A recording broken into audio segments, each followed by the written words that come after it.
right, everyone, it's the middle of the night, and we've met this wonderful couple, who I don't know their names yet.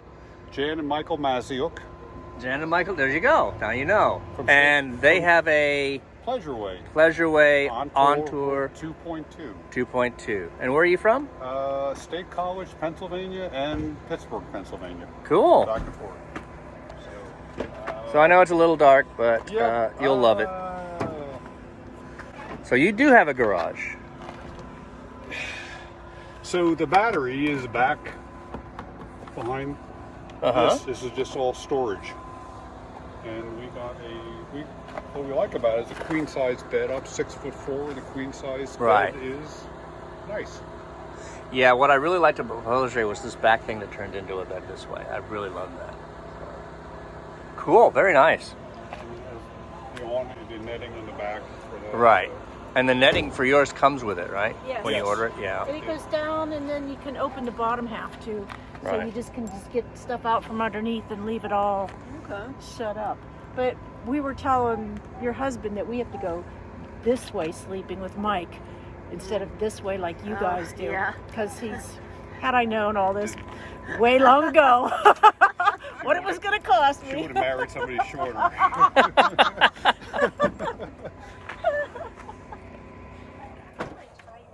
See, we do have our handle. See, you have the handle. I really need one of those. Yeah. Why can't you just put one on? They're going to put one on, I think, when we go in June. Okay. So we'll see. This is where I said we like your That I really love? center console Right. out further. You can put more And things it's in. larger or whatever, yeah. I love it. Now, you don't have a backup mirror? No. Yeah, I see, we have a backup mirror. So there's a camera back in our, and then that turns into a camera. I'm sorry, there's a camera, but it shows up here on this console. Oh, okay, yeah. The rear See, view camera. it shows Okay. up on our mirror. Okay. Oh, that's nice. I like that. That was yours came that way? Yeah, well, he puts it in. He puts it in. Yeah, he puts it in. That's Actually, part of the I should deal. ask you about that because I think I would like to put one So something else that's a little quirky, the thermostat is up near the ceiling. And so adjusting the... Oh, I see. in. The heat's really hard to get Heat. right. You're adjusting it for something... Yeah, so... Before it is off the ceiling. Yeah, if you set Right. it at 70 Right, you've got or Sam whatever, tricks. It goes to like Right. way Okay. hotter than we've learned. You have to adjust it. We probably don't... Do you want the bathroom on YouTube? I don't care. You don't care? I don't... Oh, my Oh Lord. my God! See, you have a nice big bathroom just in the center. Yes. We See, do. this is bigger than I thought. A lot of these vans have very tiny, Yeah. nothing bathroom, but this is actually more than big enough, yeah. With the shower, there's the shower. And you get the sink inside. Yep. It's Yes. nice. And there's a little cabinet underneath it. And where's the shower head? Right. It's in the sink because It's sitting Oh, in it's in the right? sink, and well, you- I mean, I it's there, And then you can hang it up. Yes. Right, that's nice. no, we don't do that. No, we have to do And you have the black tank, though, right? Yes. Our 2 days Black in and winter, the we'll gray just tank. keep the heater running in the van. Sink. Yeah. It has Well, you guys were also in Texas, right? Yeah. induction. Yeah. Yeah, we have induction, but it's just a separate thing. We plug it in when we need The it. microwave, which we Yeah, not the us. next model, they moved it from underneath the induction to above the refrigerator. Yeah, which is I nice. think that was a good move. And they put all drawers Yeah, but you see, in you're there. tall. That's why it's a good Well, move. no, because you can't see unless you almost have to pull your phone out and say, oh, there's number 1, there's number, or turn all the lights on to see the numbers on there. Right. But you see, they have a nice, see how their back is? Yeah. And that sofa turns into the bed. It moves out. Right. Yeah, but So it's then kinda then you nice. have to put a board right where he's standing. There's a board under here and here, and then and it just those goes two across things here. flip down. Right. But actually, down. it is an unbelievably comfortable bed. The mattress is very Unbelievable. comfortable. And the other thing I really like about this van is when we sit back there, it's all the windows. Right. See, that's what I So liked about nice. Pleasure Way was the openness. Oh, Yeah. I love the windows. Our television is back here. Right. Yeah, the thing I didn't like was the battery. Because back when I was looking at it, it was 300. 200. 200. We 200, and it was like, ended no. up with 300 with the 2.2. And 3 100 solar panels. And now, Right. the new ones now have 600 amps. See, You have that'll 900, work. That's 920, amazing. yeah. What kind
The Battle of Savannah in 1779 was one of the deadliest of the entire American Revolution.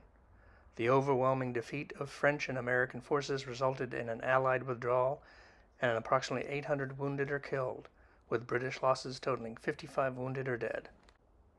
The British victory in Savannah rekindled England's spirit for the war, in part because the victory defeated troops of the regular army of France as well as the American rebels.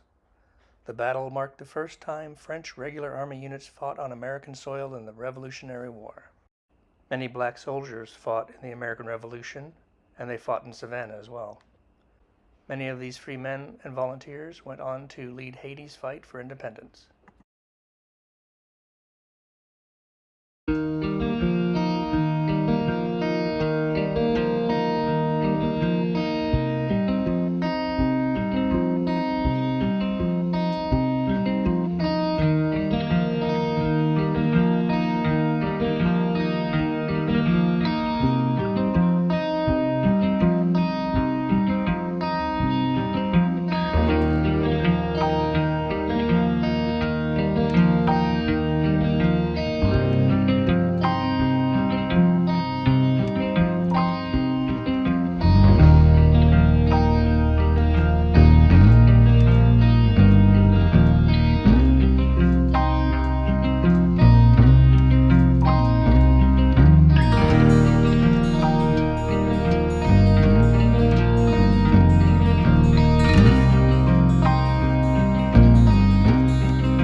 Style bricklaying.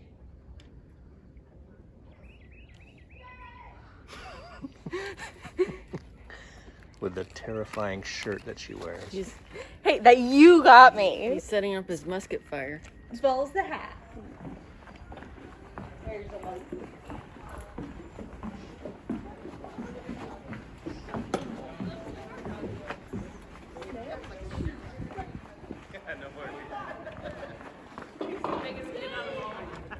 Okay, the bricks don't seem to be distinctive to this area. They look more like bricks that you'd find in the Northeast with the red bricks, because more often in Savannah you'll find the Savannah gray, which were just cheaper to manufacture and were done in the area, so you didn't need to pay to have them brought in.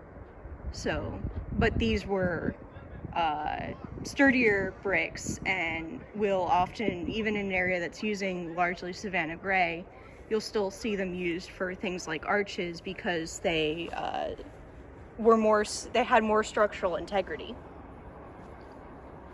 You'll also notice on this second layer, just under the windows, it looks like we're seeing spalling, which is where they've put Portland cement over the original limestone cement.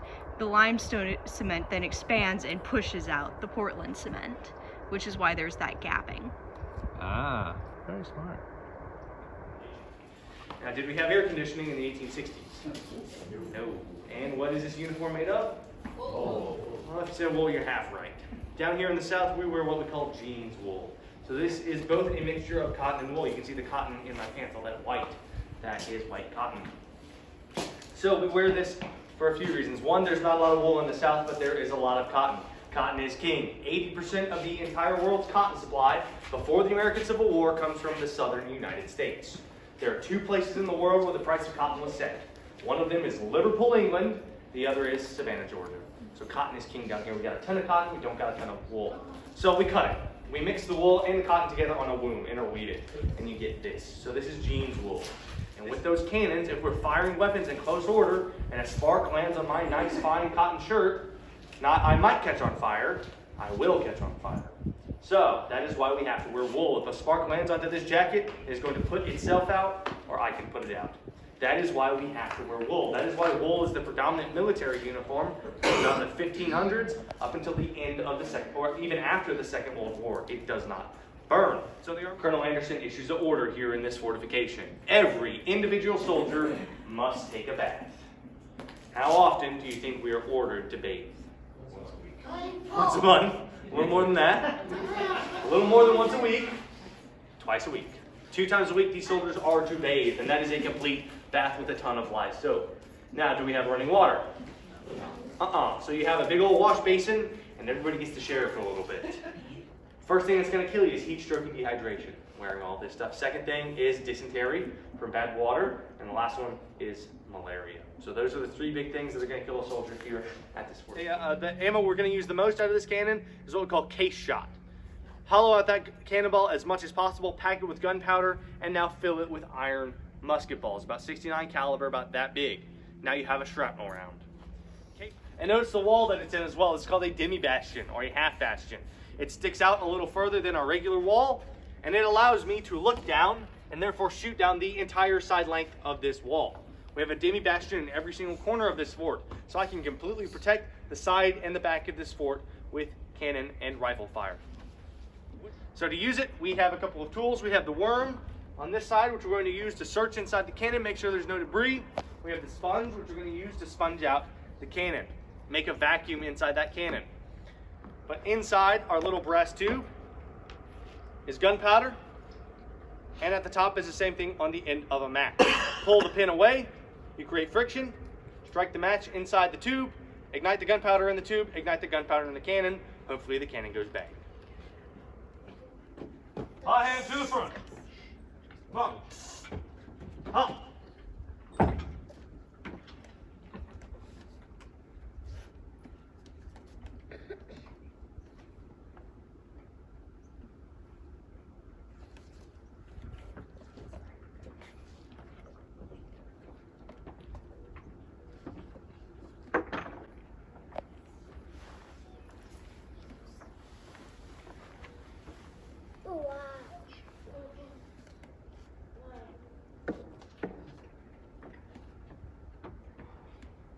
Gun one ready, please cover your ears.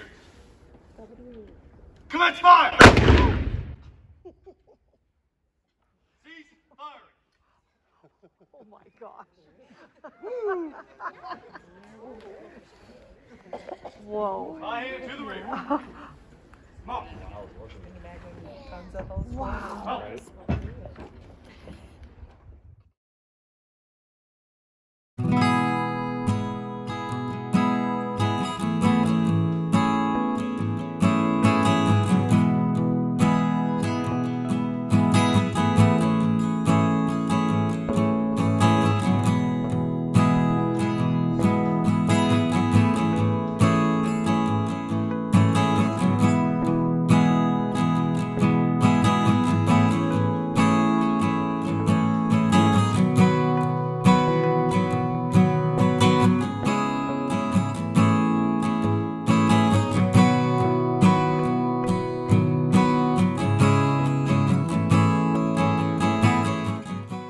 So the cannon is mounted on this long board that's mounted right at the viewing port. So when you fire the cannon gets pushed back all the way to those stops and then rolls forward again so you can prepare to fire it again. And this is what it rolls on if you need to move it? Right, this is the track, so if you needed to aim it in a different direction, you had, I think, 180 degrees that you could fire it at. Wow.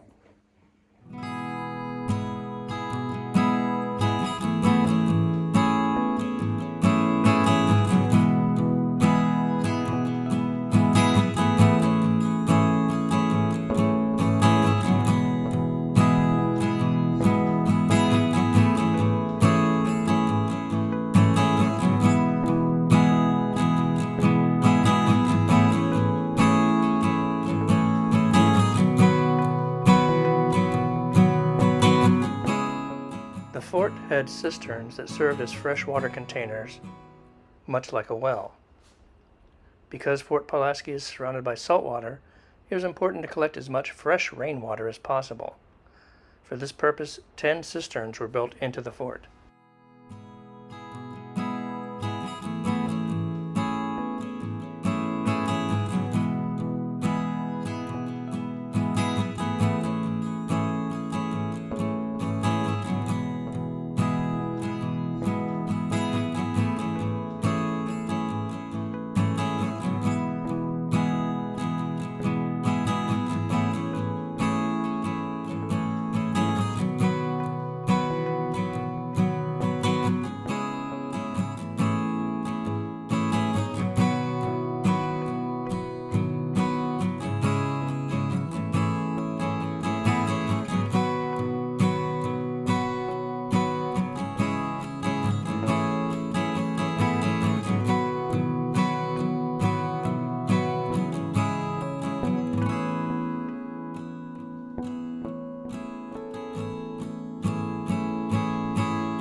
Here we are at what is it?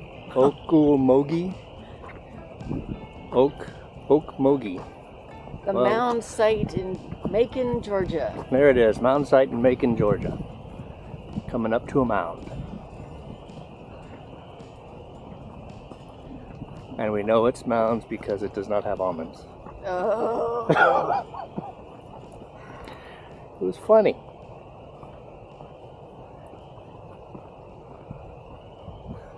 See you at the top.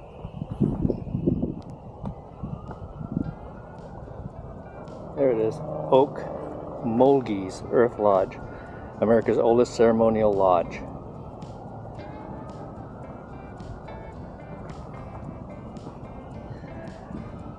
Alright, you're entering an area with limited space, only 10 people allowed inside at a time. Here we go. Gotta crouch down.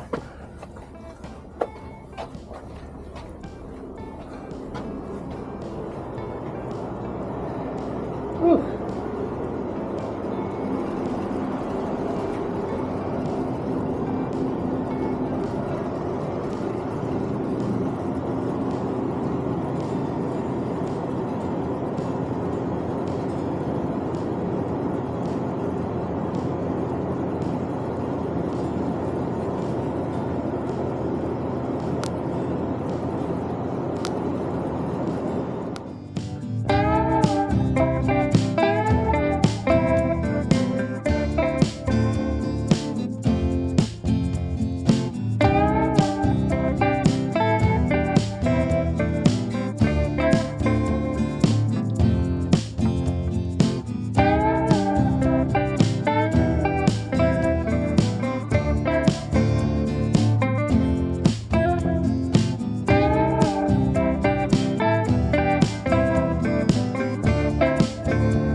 Alright, here we are on the Great Mound. Is that what it's called? Great Temple Mound. There, Great Temple Mound. I'm going to lift this up so you can all see.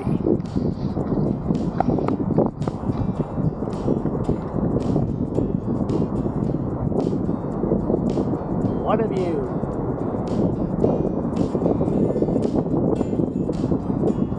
I believe that's the city of Macon right over there.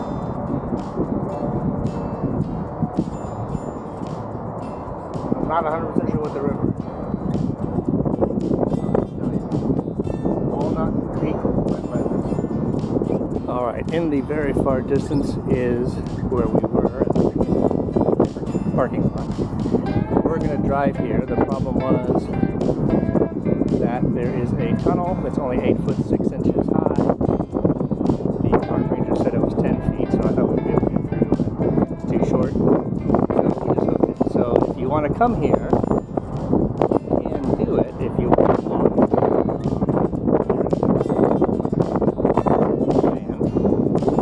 But you get the stairs, and it's not a bad walk. It's a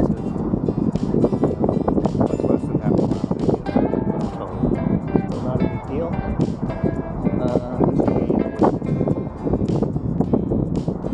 Otherwise, let's see the view.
This Dahlgren shell gun weighs 9,200 pounds and took a crew of 16 to man it.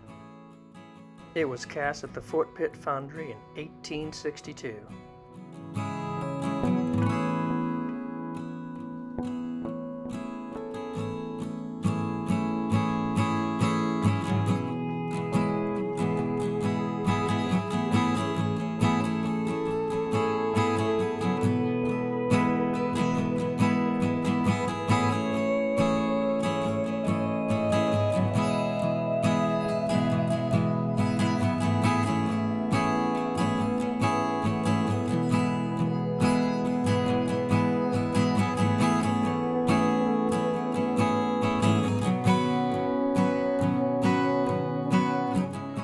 This was known as a Siberian Arctic. Basically, it was two containers, one with chilled ice and the other one with the Coke syrup. The two shells were made of copper, one above the other. The upper shell had the ice case and contained all the coolers, while the lower one contained the syrup. There was some degree of self-interest, frankly, in it on the part of the Republican Party. Why fight this war?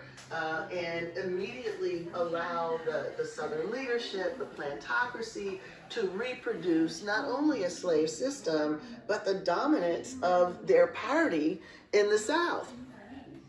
So for a time, the interests of the freedmen and the interests of the Northern-led Republican Party were in step with one another.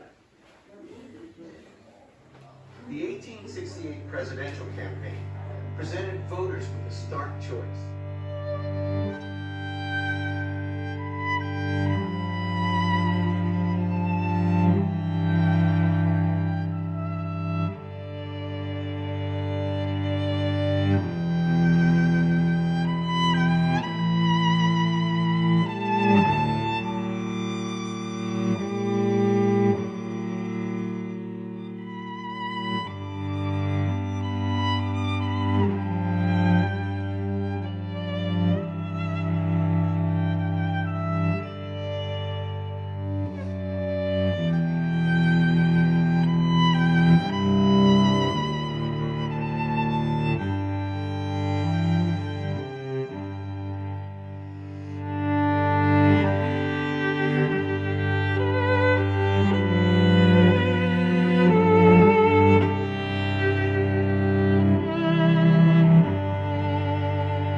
Tear bottles appeared during the Victorian period of the 19th century, when those mourning the loss of loved ones would collect their tears in bottles with special stoppers that allowed the tears to evaporate. When the tears had evaporated, the mourning period would end. In some American Civil War stories, women were said to have cried into tear bottles and saved them until their husbands returned from battle. Their collected tears would show the men how much they were adored and missed.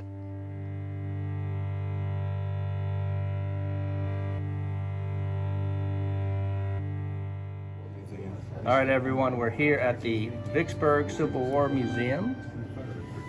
And here's the owner. Your name, sir? My name is Charles Pendleton. Wonderful. And why did you start the Vicksburg Civil War Museum? Primarily because the Civil War is the war that ended slavery, but what I found out is blacks don't study the Civil War. They study history, but they start in the 1960s with the Civil Rights Movement, and I felt like that was a disservice to the 186,000 black men that fought in the Civil War, so I wanted to go back and talk about the Civil War from a black perspective. Oh, wonderful. And how long have you had this museum up? It's been open 3 years. 3 years? Mm-hmm. And it's yours, right? It's not from the state or anything like that? No state involvement at all. Wow, that is amazing. And how did you get all of these collectibles and historical items? I go to a lot of Civil War shows, and another, you know, when I go to the shows, I'm always the only black person there. But and I think a lot of blacks view a Civil War show as racist, but I've met a lot of really cool white people that embrace me and help me navigate my way through artifacts and stuff like that. And I go to the shows and I buy stuff. Well, fantastic. Thank you so much for letting us come in and see this beautiful place, and have a wonderful day. Absolutely. Be Thank seeing you. All right. Bye-bye.